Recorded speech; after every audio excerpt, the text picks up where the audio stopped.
Hello dear student, आप सभी का स्वागत है हमारे यूट्यूब चैनल एमपी एजुकेशन 6264 के एक और धमाकेदार वीडियो में।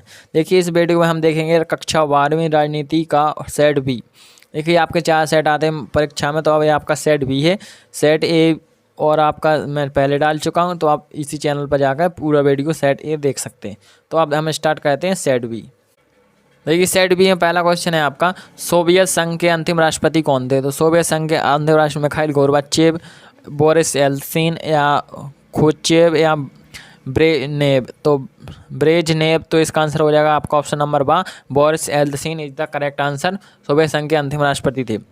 दूसरा क्वेश्चन पूछा गया है, संयुक्त राष्ट्र संघ अंतर्राष्ट्रीय बाल आपातकाल कोष की स्थापना बाल आपात कोष की स्थापना की गई थी 1942, 1944, 1946 या 1948 में।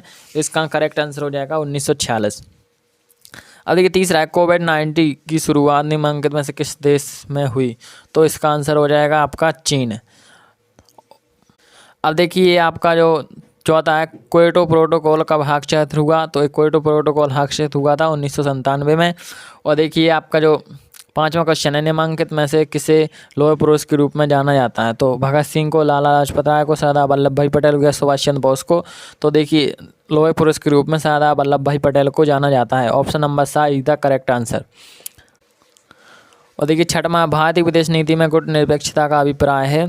तो इसका आंसर हो जाएगा उपयुक्त सभी। अब देखिए, आपके दूसरा प्रश्न है, रिक्तस्थानों की पूर्ति कीजिए। इसमें आपके पूछे गए हैं खालिस्तान 6 नंबर के। देखिए, पहला है, 2001 में खालिस्तान विश्व व्यापार संगठन में सम्मिलित हुआ। तो कौन सा देश सम्मिलित हुआ? तो इसका आंसर हो जाएगा आपका चाइना विश्व व्यापार संगठन में सम्मिलित हुआ, या चीन। दूसरा क्वेश्चन है, विश्व बैंक का मुख्यालय ... में स्थित है। तो ये कहाँ पर स्थित है? Washington DC। और आपका देखिए, तीसरा, वैश्वीकरण से आर्थिक क्षेत्र में खालिस्तान का जन्म होता है। तो किसका जन्म होता है? प्रतियोगिता का।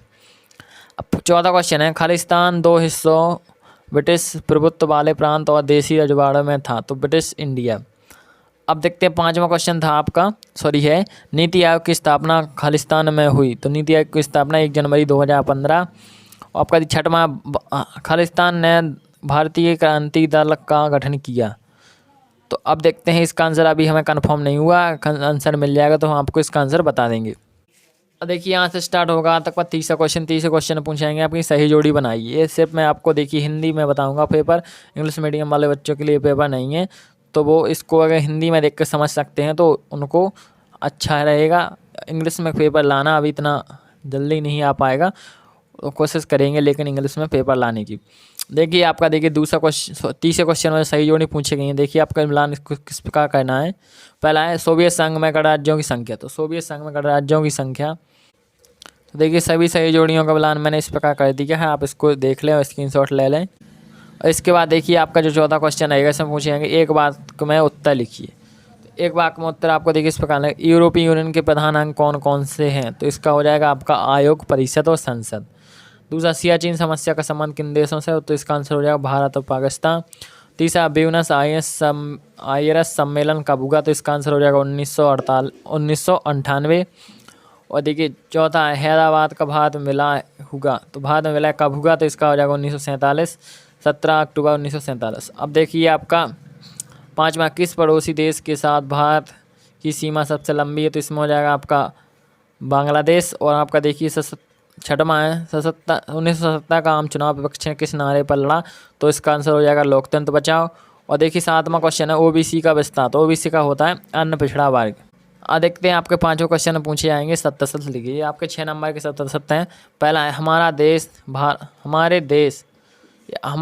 भारत चीन के मध्य मोहन रेखा को मानता है। तो मैक मोहन रेखा को मानता है, तो ये आपका सत्य है। और दूसरा है, विश्व स्वास्थ्य संगठन की 3 प्रधान अंग हैं, यानी WHO के 3 अंग हैं। तो ये आपका सत्य है। और आपका तीसरा है, सामूहिक सुरक्षा का अभिप्राय किसी एक देश की सुरक्षा को समाप्त करना है। तो ये आपका सत्य है। और चौथा देखिए, विकासशील देशों में पिछले 5-10 को से पर्यावरण सुरक्षण हेतु कोई कारगर कदम नहीं उठाए गए। तो ये आपका सत्य है। पांचवा, वैश्वीकरण में पूंजीवाद को बढ़ावा मिलता है। तो ये आपका सत्य है। और आपका देखिए, जो छठवां, नीति आयोग की स्थापना 2020 में हुई। तो ये आपका असत्य है। इस प्रकार देखिए, आपके 77 कंप्लीट हो गए। अब देखते हैं हम प्रश्न। देखिए यहाँ से छठवें से आपके 2-2 नंबर के क्वेश्चन स्टार्ट हो जाएंगे। तो हम देखते हैं पहले छठवां क्वेश्चन, फिर सातवां, इसी प्रकार लगातार 23 क्वेश्चन तक देखेंगे। तो ये छठवां क्वेश्चन है, सोवियत संघ के पतन का मुख्य कारण बताइए। तो आपको 2 नंबर पूछा गया, तो इसमें आपको सिर्फ एक कारण बताना है। अथवा रूस में कितने प्रदेश हैं, रूस में कितने राज्य हैं, इसमें पूछा गया है। और देखिए रूस में 83 राज्य हैं। और इस प्रकार आपका देखिए 7वां प्रश्न है, भारतीय सुरक्षा नीति के 2 घटक लिखिए। अथवा है कोविड-19 यानी कोरोना वायरस के विश्व को कैसे प्रभावित किया। 8वां क्वेश्चन है, पर्यावरण प्रदूषण से आप क्या समझते हैं। अथवा है मूलवासी का अर्थ लिखिए। 9वां प्रश्न है, वैश्वीकरण की विशेषता लिखिए। जो वैश्वीकरण है उसकी विशेषता आपको लिखनी है। 2 नंबर पूछा गया तो आपको 2 विशेषताएं लिख देनी। अथवा है विश्व आर्थिक मंच का उद्देश्य लिखिए। जो विश्व आर्थिक मंच है उसका आपको उद्देश्य लिखना है। देखिए आपका 10वां प्रश्न है, आर्थिक नियोजन से क्या अभिप्राय है। और आपका अथवा नीति आयोग की स्थापना क्यों की गई। और 11वां प्रश्न है, विदेश नीति से आप क्या समझते हैं। और 11वें का अथवा है, शांतिपूर्ण सह अस्तित्व का आशय स्पष्ट कीजिए। 12वां क्वेश्चन देखिए यहाँ है, किन कारणों से 1980 में मध्यावधि चुनाव करवाने पड़े। आपका देखिए अथवा आपातकाल 1975 के प्रभावों का वर्णन कीजिए। आपातकाल में जो प्रभाव पड़े थे भारत के नागरिकों पर, उसके आपको प्रभाव लिखने हैं।